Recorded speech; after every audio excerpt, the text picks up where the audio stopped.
Eu quero que você abra sua Bíblia comigo já em Romanos capítulo 8. Gente, deixa eu falar uma coisa para vocês enquanto você vai abrindo aí em Romanos 8.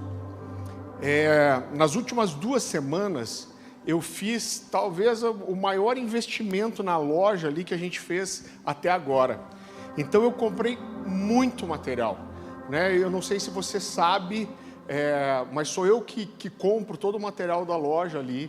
A gente tem muita coisa que nem as editoras não têm, porque quando tem um livro que é bom e eu vejo que não tem muito estoque, às vezes eu raspo o estoque dos caras e deixo ali. Então é normal a gente ver alguém às vezes que vem aqui um pouquinho antes de começar o culto, aí você vai conversar com a pessoa e ele fala, não, eu só vim para ir na loja, porque vocês têm livros aqui que eu não acho em outro lugar. E uma das coisas que vocês fazem que me dá assim, um orgulho santo, graças a Deus, essa igreja lê muito, né? Então, para a quantidade de pessoas e o quanto a gente movimenta, aquela loja é muito especial para a gente, né? E isso fala da sua fome, fala do seu desejo de crescer, de entender.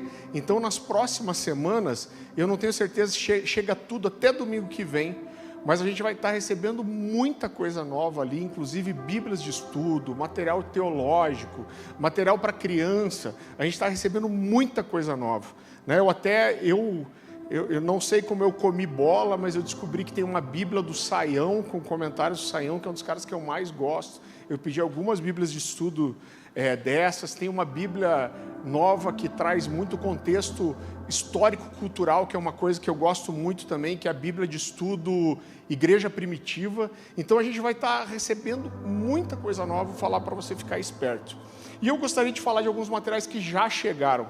Essa aqui é uma indicação do reverendo Eros. Levanta a mão, reverendo. Amém. Que é o livro do Igor Miguel, que é a Escola do Messias. Eu não li o livro, mas esse cara é sinistro pregando. Ele é muito bom, esse cara. Então, é um erudito, né? Um cara assim muito, teólogo mesmo, mas ele ensina a igreja de uma forma simples. Eu fiquei assim, eu estava com ele na conferência do Convergência ano passado, e cara, esse cara é muito profundo. Eu fiquei assim muito impressionado com ele, e ele vai estar inclusive dando aula na escola de missões também. Esse aqui é um livro que estava em falta fazia tempo. O Conhecimento do Santo, do Tozer, então chegou ali. Outro livro que o pessoal... Eu não sei quantos livros desse a gente já vendeu. É um livretinho muito pequenininho, mas muito bom, do Henry Nouwen, chamado Espaço para Deus. Fazia tempo que a gente não tinha, então chegou ali também. E, gente, a gente lê muita coisa falando sobre Israel, a gente tem ensinado aqui, mas eu acho que esse aqui é o livro que eu mais gostei até agora, falando de Israel, a importância de Israel. Se você ler esse livro, você vai entender tudo que a gente fala. Então, tá ali todo esse material disponível para você, como diz o Fábio Coelho, hoje com frete grátis, né? Então você pode passar ali no final da reunião. Romanos capítulo 8, versículo 18. Queridos, esse é um texto conhecido, mas eu queria começar dizendo o seguinte: esse texto é muito mal interpretado pela maioria das pessoas. A maioria das pessoas aplicam esse texto de um jeito que não é o que Paulo está falando. E o que eu quero fazer com você é mergulhar nesse texto para que a gente entenda a profundidade do que Paulo quer dizer aqui. E a palavra do Senhor diz assim, Romanos 8, 18. Porque para mim tenho por certo que os sofrimentos do tempo presente não podem ser comparados com a glória a ser revelada em nós. A ardente expectativa da criação aguarda a revelação dos filhos de Deus, pois a criação está sujeita à vaidade, outra versão vai dizer a futilidade, não voluntariamente, mas por causa daquele que a sujeitou, na esperança de que a própria criação será redimida do cativeiro, da corrupção, para a liberdade da glória dos filhos de Deus. Porque sabemos que toda a criação a um só tempo geme e suporta angústias até agora. E não somente ela, mas também nós, que temos as primícias do Espírito, igualmente gememos em nosso íntimo, aguardando a adoção, a redenção do nosso corpo. Então esse texto ele traz duas expressões que são muito fortes, né? A Bíblia fala da criação gemendo, a Bíblia fala de um anseio da criação pela revelação dos filhos de Deus. E essa declaração sempre foi muito forte para mim. Existia até uma música que a gente gostava muito, que dizia assim: a criação anseia, o mundo todo espera que sejas revelado através de nós. E essa declaração é mesmo muito forte, a música é muito boa. Agora, apesar da música ser muito boa, quando a gente olha para a verdade desse texto de Romanos, existe um erro bíblico aqui nessa interpretação, existe um erro teológico. Então, o conceito geral que as pessoas têm, e esse texto é muito usado em pregação, irmão, tem muito ministério conhecido que usou isso por anos. Qual era a ideia? Gente, o mundo espera, anseia pela manifestação dos filhos de Deus. O que isso quer dizer? A igreja precisa se manifestar, tem algumas formas de entender isso. A igreja precisa ver a manifestação dos filhos de Deus de verdade, assim ela vai ver a Deus. Não que isso seja uma mentira, mas o que eu quero mostrar para você é que não é sobre isso que Paulo está falando. Ele não está falando sobre essa manifestação dos filhos de Deus na era presente que levam o povo à salvação. Então essa ideia de como se o mundo estivesse gemendo por um avivamento, né, aonde Deus vai ser conhecido através da manifestação dos filhos, não é o que Paulo está querendo dizer aqui. Não é exatamente sobre isso que ele está falando. E interpretar o texto dessa forma, e eu tenho que ser honesto, seria uma interpretação desonesta, forçada, indo além do que o texto diz. Então a gente precisa ter um cuidado aqui, porque toda vez que a gente vai além do que a Bíblia diz, ou seja, a gente está acrescentando alguma coisa às Escrituras, consequentemente a gente está tirando uma verdade dela também. Se eu não me engano, foi John Stott que disse, ele diz, olha, não existe como você acrescentar alguma coisa à Bíblia sem consequentemente tirar alguma coisa dela. Então, ir além do que o texto diz é muito ruim. Agora, ir a quem também. Então, quando eu olho para esse texto, e se você gosta um pouquinho de teologia, você já vai entender do que eu estou falando. Uma interpretação errada desse texto é talvez um dos principais textos de referência para aquilo que a gente chama de teologia dos 7 montes. Você já ouviu falar disso? Então a gente tem ministérios muito conhecidos aqui no Brasil que acreditam e pregam isso. Qual que é a ideia da teologia dos 7 montes? É que existem 7 áreas de influência. Política, eu não lembro quais são todas. Então tem 7 áreas. E os cristãos precisam ocupar essas áreas de influência para estabelecer um governo debaixo do reino e do propósito e da vontade de Deus aqui nessa era presente. Então a gente não acredita nisso. Por quê? Porque isso não vai acontecer, irmão. O gemido da criação, apesar de ser importante sim, e eu acho que é muito bom quando cristãos ocupam lugares de influência, lugares no governo, mas eu quero dizer para você que isso não é o suficiente para redimir a terra e não é o suficiente para ser a resposta para esse gemido e para esse anseio da criação. Agora, por outro lado, a interpretação errada desse texto faz a gente ter uma visão aquém daquilo que Paulo está dizendo também. Então Paulo está falando uma coisa profunda aqui, que quando você tem esse tipo de interpretação, você não consegue entender. E eu gostaria de mostrar para você aonde nesse texto a gente está normalmente indo além do que a Bíblia diz e está indo aquém. Então o que Paulo está dizendo nesse texto, em primeiro lugar, é que existe um gemido. E esse gemido, ele não é apenas dos homens, não são só os homens que que gemem. Então a ideia que normalmente as pessoas têm é a criação está gemendo, ansiando. Qual é a primeira interpretação? Está falando do mundo caído, das pessoas que estão gemendo pela salvação. Mas o que Paulo está mostrando aqui é que esse gemido vai além dos homens. Então o que Paulo está mostrando é que existe alguma coisa errada com o mundo, existe alguma coisa errada com a criação, e que esse gemido não só é humano, mas que ele está falando aqui de um gemido, a gente pode usar essa expressão, um gemido cósmico. O que Paulo quer dizer é que o universo está gemendo. Eu quero mostrar para você depois, Paulo usa uma expressão aqui, que é como se ele falasse assim de alguém que está na ponta dos pés, esticando o pescoço para conseguir respirar e para conseguir enxergar a esperança em algum lugar. Então, ele está dizendo, o mundo está gemendo e está com anseio, esperando por algo. O que o mundo está esperando? A manifestação dos filhos de Deus.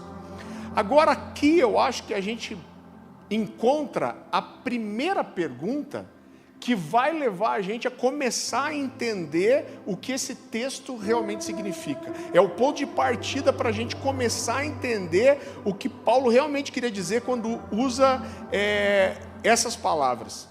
Então, isso fala da gente se manifestando com poder no mundo, ou fala de uma coisa maior, mais profunda, mais definitiva? E o que a gente vai fazer hoje é explorar esse texto com o temor devido que a gente deve fazer com as Escrituras, né? Sem forçar o que o texto diz, sem esvaziar também o que o texto diz, né? Porque o que Romanos revela é que o universo está grávido da glória de Deus. Quando a gente chegar ao final, você vai entender que, em outras palavras, é isso que Paulo quer dizer, e ele está mostrando para nós que a gente faz parte dessa história. E eu acho que, para entender esse texto, a primeira coisa que a gente deveria se perguntar é que ele diz que a criação anseia. E o que é essa criação aqui? A palavra grega que é traduzida como criação é a palavra grega ktisis. E apesar dessa palavra, em alguns textos, poder significar criação, e entenda uma coisa, esses dias eu vi alguém dizendo assim, não, a Bíblia, você não pode confiar na Bíblia. Por quê? Não, porque você pega 10 traduções e as 10 traduções vão ser diferentes. Existe uma verdade nisso? Existe. Por quê? Porque quando você pega um dicionário de qualquer língua que exista, uma palavra ela pode ter às vezes vários significados, certo? Então o que todo tradutor faz? Ele lê o contexto e na interpretação dele ele vai escolher a palavra que faz mais sentido dentro daquele contexto. Então é por isso que existem diferenças. Agora, essas diferenças não significam necessariamente que a gente está falando de coisas opostas. Mas quando Paulo usa a palavra ktisis aqui, eu quero te mostrar que Paulo não está falando da criação no sentido do homem. Em primeiro lugar, por quê? Porque Paulo fala assim, a criação geme com dores de parto e nós também. Então ele está tirando o homem aqui do gemido da criação. Outra coisa, ele está dizendo a criação foi sujeita à futilidade, não por escolha dela. Ela foi jogada nessa situação. Ele descreve uma decadência, um gemido, e ele está olhando aqui para aquilo que foi criado como um todo, e que existe uma expectativa sobre o dia que os filhos de Deus vão ser revelados. Então, quando Paulo aqui está falando da criação, ele está falando de todo o cosmos, ele está falando de tudo que Deus criou. Então essa palavra ktisis pode falar de tudo que foi criado. Então nesse texto Paulo está se referindo a isso, e algo mais do que isso. A palavra ktisis pode significar também uma ordem que foi gerada na criação. Então quando Paulo fala que a criação geme, ele está dizendo assim, olha, esse gemido não é só do homem, esse gemido é de toda a criação, é de tudo aquilo que Deus criou. Ele está dizendo que a criação foi sujeita à inutilidade ou à futilidade. A palavra grega aqui é mataiotes, que fala de uma sensação de que existe alguma coisa errada. Então, é muito interessante, porque, por exemplo, quando a gente olha para as Escrituras, a gente vê que Deus, ele cria a terra e ele coroa a criação com o homem. E Deus fala assim: você vai sujeitar todas as coisas, você vai sujeitar os animais. Então Deus dá um trabalho para o homem. Tem gente que acha que o trabalho foi uma maldição, né? Fala assim: não, a maldição começou quando o trabalho foi maldição, Deus amaldiçoou o homem, ele tinha que trabalhar. Na verdade, o trabalho sempre existiu. O que aconteceu depois da queda é que esse trabalho se tornou penoso, difícil, pesado. Agora o trabalho sempre existiu. Agora existiu uma ordem na terra que era perfeita. E olhe como Deus relaciona isso. Já no começo de Gênesis, você lembra da história, a Bíblia diz que Caim matou Abel. Depois Deus vai encontrar com Caim e fala assim: aonde está seu irmão? E aí Abel, sem vergonha, fala assim: eu por acaso sou tutor do meu irmão? Sei lá onde ele está. E aí Deus fala para ele assim: você derramou o sangue do seu irmão na terra. E Deus diz assim: e agora a terra clama por justiça. E Deus diz depois: e quando você trabalhar, a terra, ela não vai mais dar seu fruto. Então o que isso está mostrando para nós? Que a queda e o pecado não só matou Abel, mas feriu a terra e trouxe uma desordem para aquilo que Deus tinha criado. Então a criação não funciona como ela deveria, é uma desordem, é uma decadência, E o que Paulo está mostrando para a gente é que essa queda não é só uma queda moral em relação ao pecado, mas ela é uma queda estrutural. Então toda a criação e essa ordem que Deus criou das coisas, ela foi comprometida. E Paulo vai dizer daí que existe uma ardente expectativa para ver isso em ordem. Essa ardente expectativa é a palavra grega, uma palavra difícil, apocaradóquia, que é o que eu falei. Fala da imagem de alguém que está se esticando na ponta dos pés, esticando o pescoço para tentar respirar e tentar encontrar alguma coisa que dê esperança. E depois disso, Paulo fala das dores como dores de parto. Então ele está fazendo uma metáfora aqui. Ele está dizendo, existe um gemido da criação, e esse gemido é como uma dor de parto. Por que Paulo está dizendo que essa dor e esse gemido é uma dor de parto? É muito importante você entender isso para que a gente consiga entender o resto. Por quê? Porque essa dor e esse gemido não é uma dor e gemido de morte, mas é uma dor e gemido que antecede o nascimento de uma nova vida. Então Paulo está dizendo assim, existe dor, existe sofrimento, existe gemido, mas essa dor, esse sofrimento, esse gemido não é para a morte, para a destruição, mas é para uma nova vida que está sendo esperada, né? Então, existe um caos, existe uma desordem no mundo, existe guerra, homicídio, dor, sofrimento, ira. Então, por exemplo, a gente está acompanhando muito a guerra lá em Israel. Estou falando com o pessoal de Israel. Irmão Cantarino, ele é o abençoado Cantarino, que não sai de Imperatriz do Maranhão, foi justamente na semana passada para Dubai, gente. Caiu uma bomba na região que ele estava. Ainda bem que é quase assim uma missão impossível, independente da tecnologia, acertar um cara igual o Cantarino, né? Eu falo assim, cara, é quase impossível, porque nem a chuva acerta ele, né? Então assim, mas ele está preso lá, a gente está orando por ele, não sabe ainda como ele vai voltar.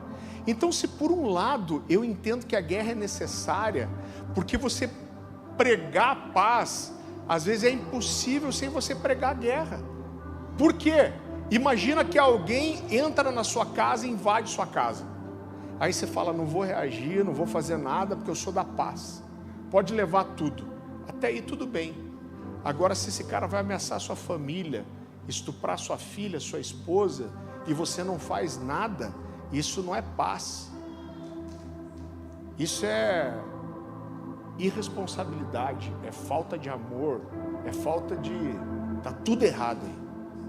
Então, às vezes, a paz exige uma resposta, né? Então, apesar de a gente entender que aquele governo era um governo demoníaco e precisava ser derrubado, por outro lado, a guerra é muito chocante. Eu não sei quantos de vocês viram, mas eu vi a imagem onde era a sede do governo ali. Então você vê, né, os carros na rua, e quando a bomba cai, você vê o carro saindo voando assim, rodando no ar. Você olha, cara, é uma loucura isso. Tipo, qual que é a sensação? Tem alguma coisa errada.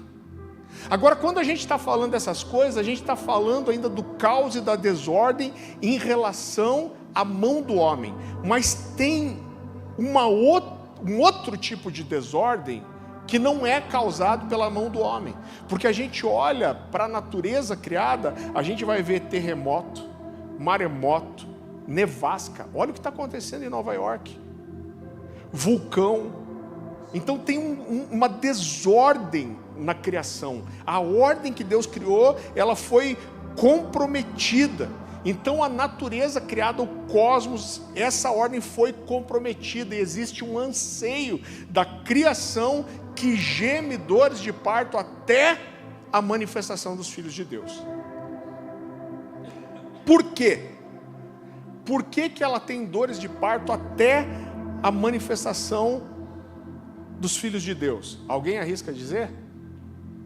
Porque o que significa aqui, querido, a manifestação dos filhos de Deus? A Bíblia não está falando aqui, em primeiro momento, de um avivamento, e nem de os filhos de Deus estarem ocupando lugares estratégicos no governo, nem exercendo a sua influência. Não é sobre isso que a Bíblia está falando. Mas o que é então? Eu quero que você leia o texto de volta comigo. Vamos de volta, Romanos 8, 20. E vamos entender agora o que é essa manifestação dos filhos de Deus. Pois a criação está sujeita à vaidade, não voluntariamente, mas por causa daquele que a sujeitou, na esperança de que a própria criação será redimida do cativeiro da corrupção, para a liberdade da glória dos filhos de Deus. Porque sabemos que toda a criação a um só tempo geme e sofre angústias. E não somente ela, mas também nós que temos as primícias do Espírito, igualmente gememos em nosso íntimo, aguardando a adoção de filhos, a redenção do nosso corpo. Então, vou fazer a pergunta de volta. O que é aqui a manifestação dos filhos de Deus? Alguém arrisca dizer? Caramba, é isso aí mesmo. Eu estava torcendo para alguém errar, para a gente dar risada. Não, mas é isso mesmo. O que a Bíblia está dizendo aqui que é a esperança? A esperança é a manifestação dos filhos de Deus. Paulo está relacionando aqui a glorificação do corpo.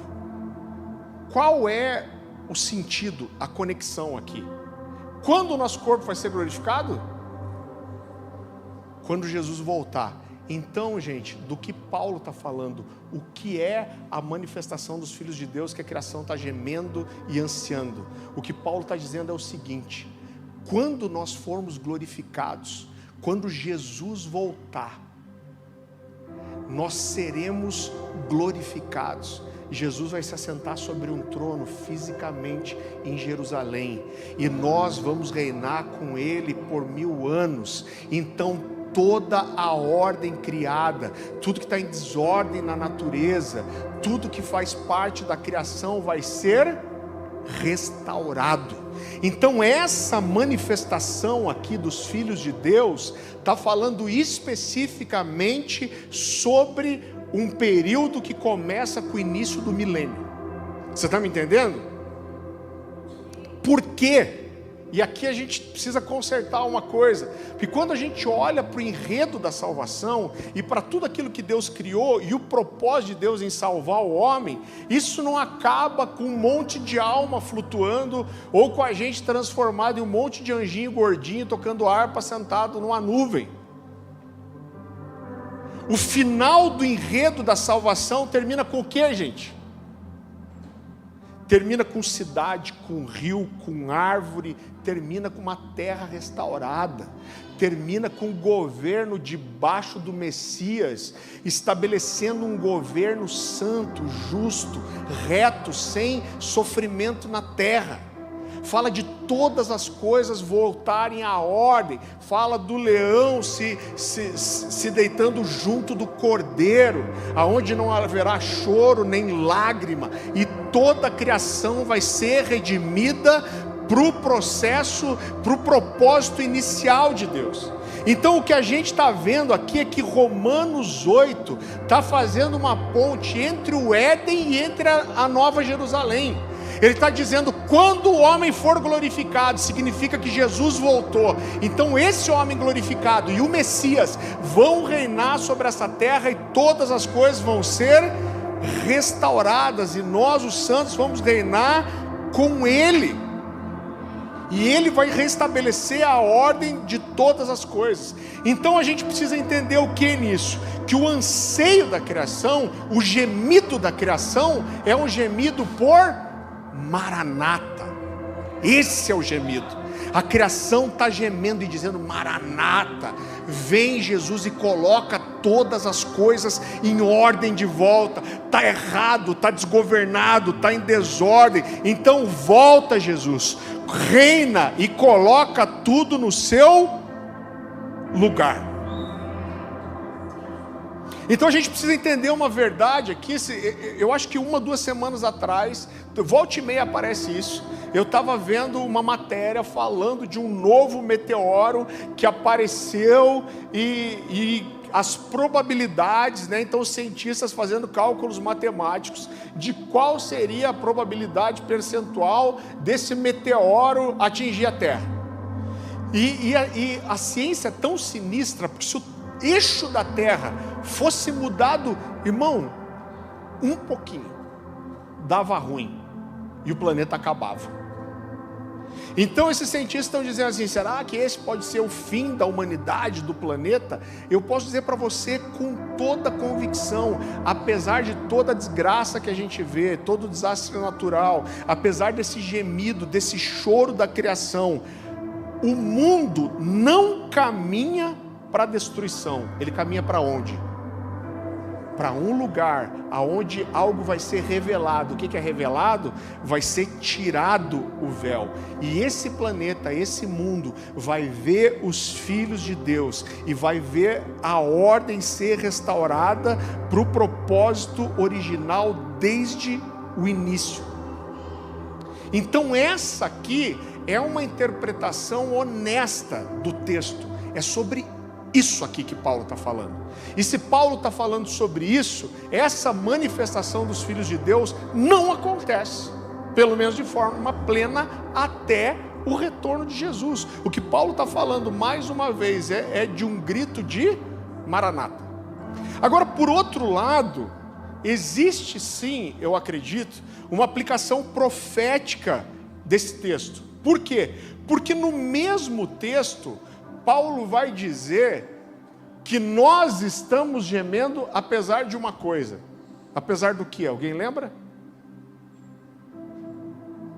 Apesar de nós sermos as primícias do Espírito. Então ele está dizendo, isso não aconteceu. Não vai acontecer até a volta de Jesus, mas por outro lado, nós temos e somos as primícias. Eu quero te levar para um texto que para mim se encaixa tão bem com isso, e é um texto que eu sinceramente nunca vi ninguém explorando isso, mas para mim ele tem uma verdade clara aqui que normalmente é esquecida. Eu quero que você vá comigo para Hebreus capítulo 6.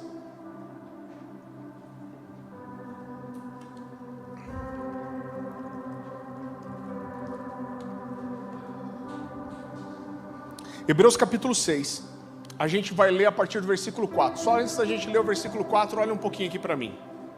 Esse texto é um texto que a gente gosta muito de usar para bater no pessoal da hipergraça. Por quê? Porque o autor de Hebreus está falando aqui de alguém que teve um envolvimento profundo com Deus, não só de experiência, mas de revelação. Então o autor de Hebreus vai começar a dizer assim: é impossível que alguém que foi iluminado, ele está falando de alguém, ele fala de um monte de coisa que a gente conhece, fala alguém que conheceu a verdade, alguém que se tornou participante do Espírito Santo, alguém que recebeu a graça de Deus, alguém que conheceu a palavra. Pô, se esse cara não é salvo, eu não sei quem é. E aí ele vai continuar dizendo assim: se desviou e escolheu abandonar o Senhor e a verdade, aí ele vai dizer assim: é impossível, existe um nível que é impossível esse cara encontrar um lugar de arrependimento, restando para ele só uma expectativa de juízo. Só que esse texto ele fala de várias coisas que nós conhecemos muito bem, mas tem um detalhe ali, que a gente não presta atenção para pensar o que é. Vamos olhar o texto então? Hebreus capítulo 6, a partir do versículo 4, a Bíblia diz assim: ora, para aqueles que uma vez foram, então ele vai falar de várias coisas que a gente sabe o que é, iluminados. O que é ser iluminado no contexto aqui? É ver a verdade, provaram o dom celestial. Qual é o dom celestial que ele está falando aqui? É experimentar a graça de Deus, tornaram-se participantes do Espírito Santo. A gente sabe o que é isso, receberam o Espírito, experimentaram a boa palavra de Deus, conheceram a palavra, mas depois ele vai dizer assim: e experimentaram os poderes do mundo que há de vir. Outra versão vai dizer assim: experimentaram os poderes do mundo vindouro. Então o que ele está dizendo? Ele está dizendo que tem pessoas que estão chegando a um nível em Deus, que conseguem ter algum tipo de experiência com poderes de um mundo que ainda não está estabelecido, consegue experimentar o poder de um mundo que ainda virá. Do que isso está falando? Irmão, está falando desse tempo aonde Jesus vai reinar. Então, o que isso significa? Significa que existe uma espécie de uma antecipação, né? É claro que em certa medida, mas o que Paulo está mostrando, ou, aliás, o autor de Hebreus está mostrando, é que em certa medida nós podemos não só anunciar a glória que está para vir, mas em certa medida nós podemos manifestar parte desse reino vindouro. É claro que não antecipando a glorificação do corpo, a ressurreição, mas a gente pode dizer assim que se a gente não é o filme da eternidade, a gente é o trailer. A nossa vida pode dar um spark, um sinal daquilo que vai ser o mundo vindouro. E no final das contas, o que a gente precisa entender sobre tudo isso é que Romanos 8 não é um texto para a gente se sentir melhor, mas o propósito de Paulo em Romanos 8 é fazer um convite para que a gente possa olhar para a verdade da perspectiva correta.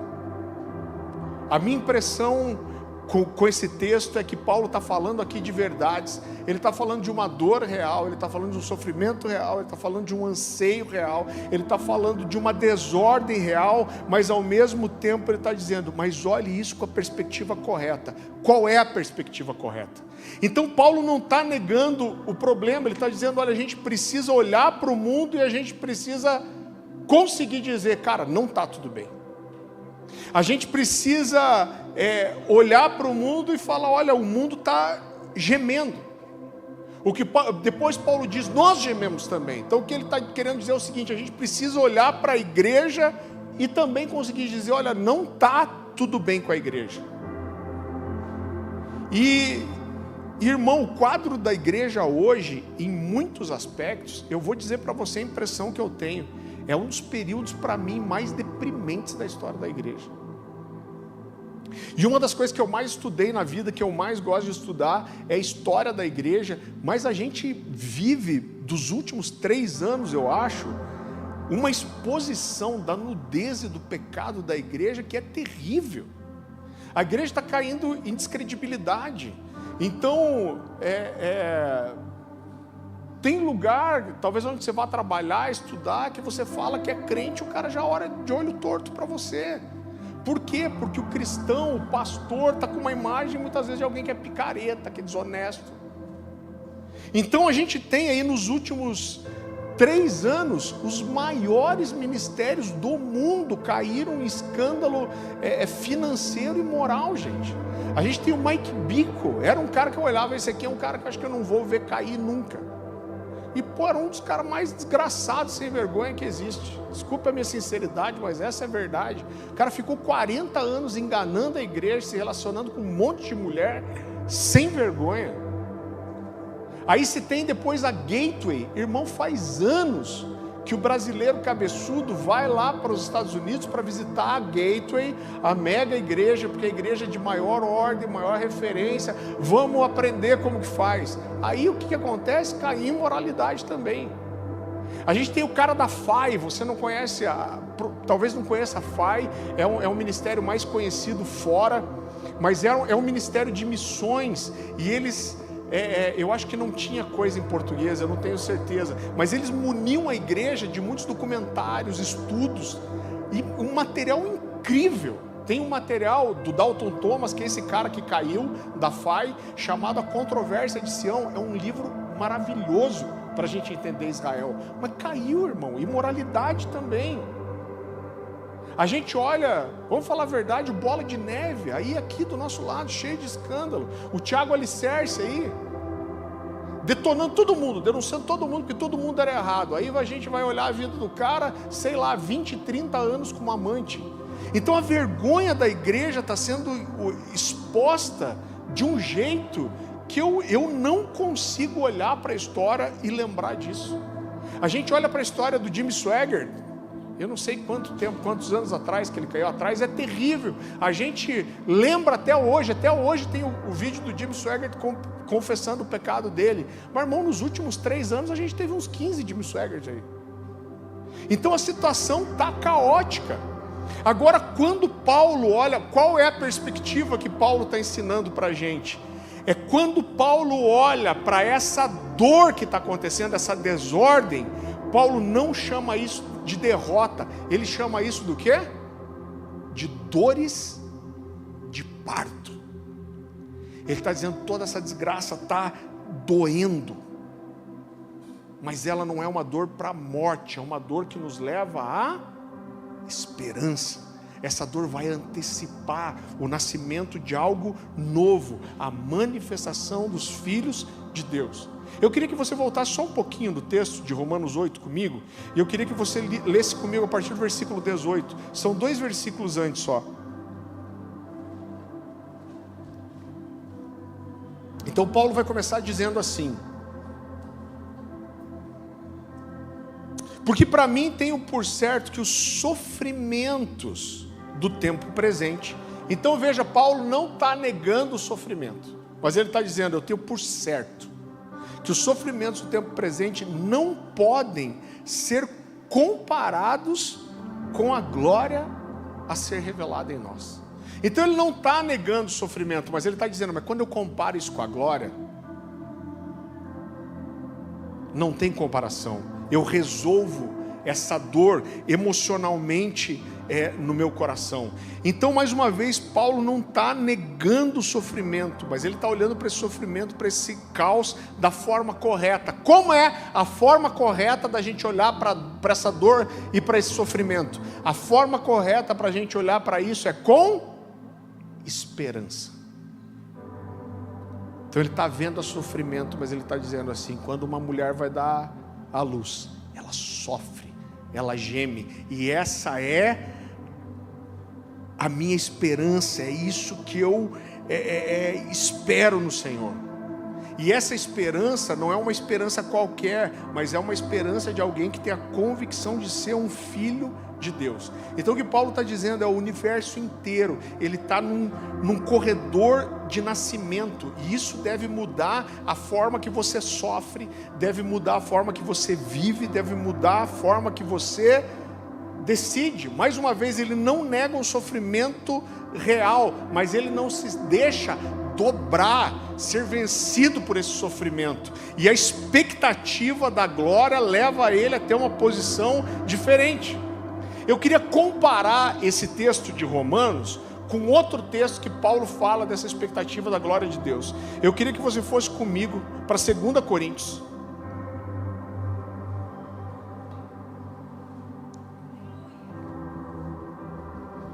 2 Coríntios capítulo 4. Versículo 16, agora só olha para mim. Irmão, mais uma vez, Paulo está fazendo a mesma coisa nesse texto. Ele está dizendo, eu sei que está ruim. Eu sei que você olha para o mundo, para as guerras, e é desesperador. Eu sei que a gente olha para a igreja, para a imoralidade de Corinto, que era uma igreja cheia de imoralidade. Ele está dizendo, eu sei que o quadro é terrível. Então eu não estou negando a verdade, mas ele começa esse texto dizendo assim, por isso não desanimamos. Ele está dizendo, tem a perspectiva correta. Então vamos ler lá, 2 Coríntios capítulo 4, versículo 16. Por isso não desanimamos, pelo contrário, mesmo que o nosso ser exterior se desgaste, o nosso ser interior se renova dia a dia. Porque a nossa leve e momentânea tribulação, repita comigo, leve e momentânea tribulação, produz para nós um eterno peso de glória acima de toda comparação. O que? A questão aqui é a comparação. Na medida em que não olhamos para as coisas que se veem, mas para as que não se veem, porque as coisas que se veem são temporais, mas as que não se veem são eternas. Então, irmão, vamos falar uma verdade. Paulo fala aqui da sua leve e momentânea tribulação. Vamos falar a verdade, a tribulação de Paulo não foi leve e nem momentânea. Paulo vai falar da vida dele, ele fala assim, ó, esses caras estão exaustando a si mesmos. Ele falou, então eu vou dizer quem eu sou. Junta tudo que esses caras sofreram aí, eu sofri mais. Ele diz, eu sofri naufrágio, picada de cobra, fui chicoteado pelos judeus, fui ferido de vara pelos romanos, sofri naufrágio, picada de cobra, que parecia o Joseph Klimber, tudo que tinha de ruim acontecia com Paulo. Então, irmão, não foi leve. Ele diz fome, nudez, tudo quanto é tipo de tribulação. Aí ele fala perigo no mar, perigo na terra, perigo na lua, perigo dos irmãos, perigo de bandido, perigo... Irmão, você olha, o cara fica deprimido até. O cara deprimido nesse texto, ele... Nem vou falar o que acontece. Então a tribulação dele não foi leve e não foi momentânea. Paulo passou anos preso. A gente visitou lá, esse mês passado, a prisão Amertina, um buraco, aonde Paulo ficou os últimos meses da sua vida. Saiu de lá para ter a cabeça cortada. Paulo teve anos e anos, décadas de sofrimento, de perseguição, mas como que é leve e momentânea? Então o que Paulo está fazendo aqui é uma comparação com aquela balança romana, que foram os romanos que inventaram.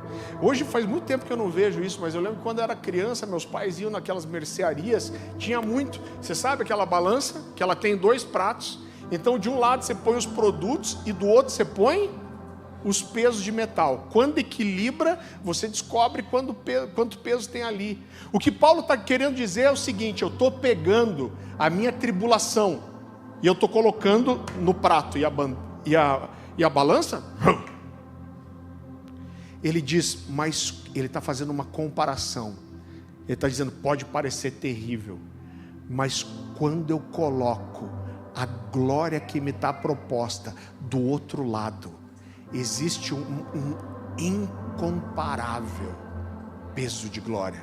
Porque quando ele põe a glória desse lado, é esse lado da balança que baixa. Ele está dizendo, é incomparável o peso da tribulação com o peso da glória, a expectativa da glória. Então existe um ponto-chave aqui dessa perspectiva de eternidade, do que é ser filho de Deus. E o que Paulo quer ensinar para a gente é que se o nosso cristianismo só funciona quando tudo está dando certo, isso não é cristianismo, isso não é esperança. O que Paulo está querendo dizer é que se a fé da nossa vida cristã só consegue adorar quando tudo está bem, isso não é adoração. Então existe um tipo da vida dos filhos de Deus que ela começa agora. E essa vida, irmão, ela não precisa negar o gemido, mas também ela não precisa se prostrar diante dele. Então é importante entender que a redenção antecipada, né, que Paulo está falando aqui, e é muito interessante porque ele fala de uma redenção e uma glorificação não da alma, mas do corpo. Agora, por que Paulo não fala de uma redenção da alma? Ele vai falar de uma redenção do corpo. Porque essa antecipação, esse prenúncio da glória de Deus, ela precisa envolver não só a nossa alma, mas ela precisa envolver sim o nosso corpo. Porque quando a Bíblia diz que o nosso corpo vai ser glorificado, irmão, isso aqui me mexeu tanto comigo quando eu comecei a estudar isso. Porque quando a gente imagina esse corpo glorificado, a gente imagina quase assim uma coisa que na verdade é só espiritual. Mas você já pensou que com o nosso corpo glorificado, a gente vai governar, a gente vai ter relacionamento, vai haver trabalho, a gente vai comer, a gente vai... Então essa antecipação dessa glorificação do corpo precisa envolver inclusive o nosso corpo. Então se a gente é a primícia desse corpo glorificado que há de vir, essa primícia aqui precisa envolver meu corpo agora. Isso significa que o conhecimento, a revelação dessa porção, dessa primícia, tem que envolver a minha agenda, a minha sexualidade, o meu dinheiro, o meu temperamento, os meus hábitos, os meus olhos, a minha boca, a minha vida inteira.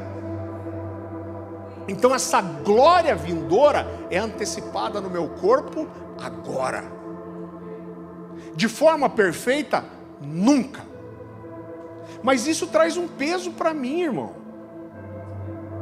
Isso traz um peso para mim, inclusive em relação à santidade. Se eu sou a primícia desse corpo glorificado, eu preciso começar a manifestar agora. É claro que em uma proporção perfeita não, mas essa proporção precisa ser o suficiente para revelar ao mundo, para ser um prenúncio para o mundo do que vai acontecer. Então o mundo precisa olhar para mim, para a forma que eu lido com o meu corpo, e isso precisa comunicar para o mundo uma primícia da glória que será revelada, inclusive no nosso corpo. E aqui a gente pode aplicar Romanos dessa forma, né? De uma forma em que a revelação dos filhos de Deus, mesmo que limitada, é capaz de não ser a resposta, mas apontar para essa resposta, esse gemido e esse anseio. A gente pode manifestar isso. Agora entenda o que eu vou te dizer. Ou a gente vai viver como um sinal, um prenúncio dessa nova criação, ou a gente vai ser só mais um eco da desordem e do caos que o mundo vive. Então, ou você vive esse sinal da nova criação, ou você é só um eco da velha, irmão. E como isso confrontou meu coração em relação às minhas falhas, às minhas limitações, sobre o governo do meu corpo, se eu engordo, se eu não cuido da minha saúde, se eu não administro o meu dinheiro, se eu não administro as minhas relações, se eu não tenho um governo sobre o que Deus é, eu estou sendo um prenúncio da glória que há de vir, ou eu estou sendo um eco do mundo caído?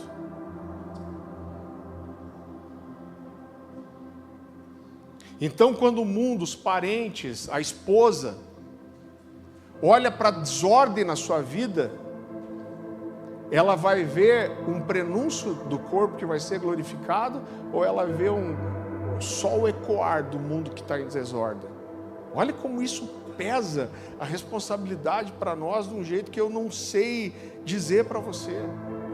E agora lembre que a criação está na ponta dos pés, procurando, ansiando, gemendo por aquilo que a gente tem para dar para elas, irmão.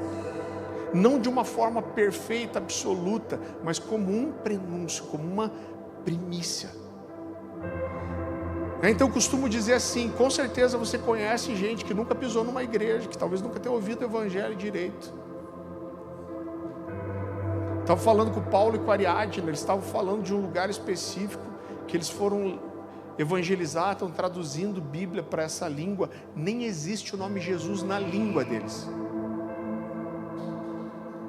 Então com certeza você conhece gente que nunca pisou numa igreja. Agora minha pergunta para você: se você fosse o único prenúncio de eternidade, prenúncio de glória, que essa pessoa tivesse a chance de conhecer na vida, que tipo de glória e que tipo de Jesus ela ia descobrir em você? Então essa pessoa está ali, ela não sabe, mas existe um buraco, existe um desespero, existe uma fome, existe uma dor que anseia por descobrir algo que ela não é. Aí ela encontra você. O que você é? Uma primícia da glória que há de vir? Ou você só é mais um eco da desordem que foi estabelecida? Você entende o peso da responsabilidade? Irmão, isso mexe com o meu coração, porque uma coisa que a gente tem falado para a igreja, a gente nunca destacou isso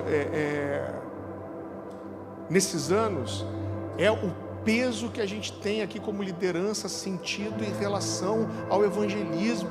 Eu não estou só falando de fazer evangelismo de rua, a gente pode muito bem fazer isso, as missões, mas a gente precisa falar de Jesus para quem está perto da gente. Esse cara está desesperado, gemendo, ansiando por aquilo que você tem. Existe uma frase que ela parecia bonita, ela tocava na gente, que dizia assim: pregue, e se for necessário, use palavras. Irmão, é bonita pra caramba, mas é uma bobagem.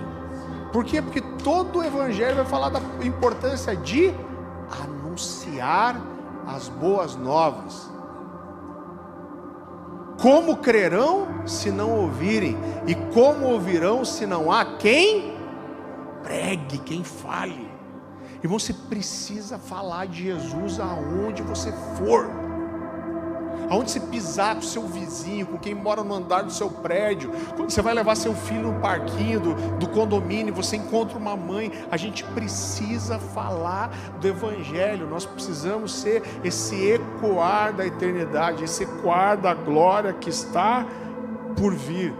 Esse peso precisa vir ao nosso coração. Então, se for para eu falar de um desejo no meu coração principal em relação a essa palavra, gente, nós precisamos, mesmo que Romanos fale da glorificação, é isso que nós não podemos manifestar de forma completa, mas nós podemos apontar para a criação que geme, ser uma primícia daquilo que pode esperar por ela.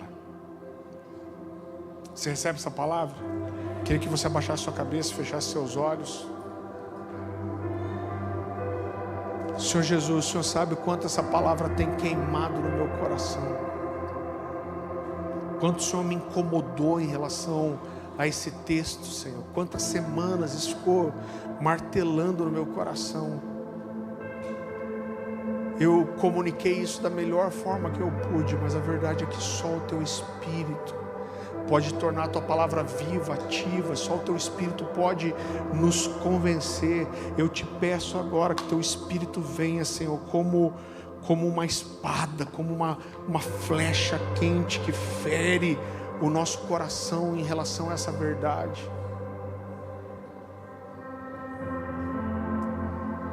Eu te peço que essa convicção que alcançou Paulo, Senhor,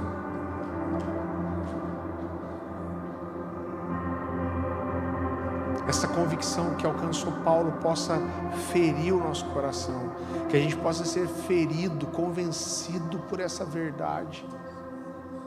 Eu te peço que o Senhor traga sobre nós esse peso que existe no seu coração em relação à criação, à ordem criada, em relação àqueles que gemem, Senhor. Eu te peço que esse possa ser o ano, Pai, que a gente vai batizar mais pessoas do que batizamos em todos os anos até agora, Senhor. Jesus, nos faz entender, traz revelação para nós sobre esse texto, essa verdade. Nós queremos anunciar, Senhor, a verdade do Evangelho. Nós queremos anunciar as boas novas, Senhor. Nós queremos ser esse prenúncio da glória que há de vir. Nós queremos ser esses que apresentam para as pessoas os poderes do mundo vindouro. Nos ajude, Jesus. Eu confesso aqui a minha incapacidade, a minha falta de desespero por essa ordem da criação, Senhor. Nos ajuda, Jesus. Pois recebi do Senhor o que também entreguei a vocês, que o Senhor Jesus, na noite em que foi traído, tomou o pão e, tendo dado graças, partiu e disse: isso é o meu corpo que é dado em favor de vocês, façam isso em memória de mim. Da mesma forma, depois da ceia, ele tomou o cálice e disse: esse cálice é a nova aliança no meu sangue. Façam isso sempre que o beberem em memória de mim, porque sempre que comerem desse pão e beberem desse cálice, vocês anunciam a morte do Senhor até que Ele venha. Senhor, como nós temos falado aqui, nós entendemos que a ceia, ela junta passado, presente e futuro. A ceia, ela nos aponta para o sacrifício salvífico de Jesus na cruz. Ela nos garante que o Senhor está vivo no presente, está conosco na ceia, mas ela aponta também para o nosso futuro.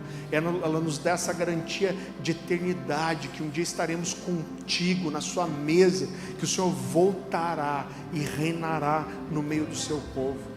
Nós comemos o pão e bebemos o cálice em memória do Senhor, e nós anunciamos, Senhor, nós damos a resposta a esse gemido, declarando: Maranata, Jesus, Maranata, Jesus, vem Jesus, vem Jesus, e restabelece a ordem, Senhor. Nós temos essa convicção no nosso coração, e nós anunciamos isso com a ceia. Querido, você vai ter a ceia lá em cima e aqui embaixo também, só orientando. É um pãozinho triangular, então não é um por pessoa. Para a gente é importante o partir, o dividir. Então faça um grupo, junte, parta o pão, levante alguém para orar. Pergunta se tem alguém no meio de vocês que está enfermo. Não percam a oportunidade de orar se alguém estiver enfermo. E quando você terminar, você está abençoado já para ir para sua casa. Que Deus te dê uma semana abençoada e continue ministrando o seu coração em nome de Jesus.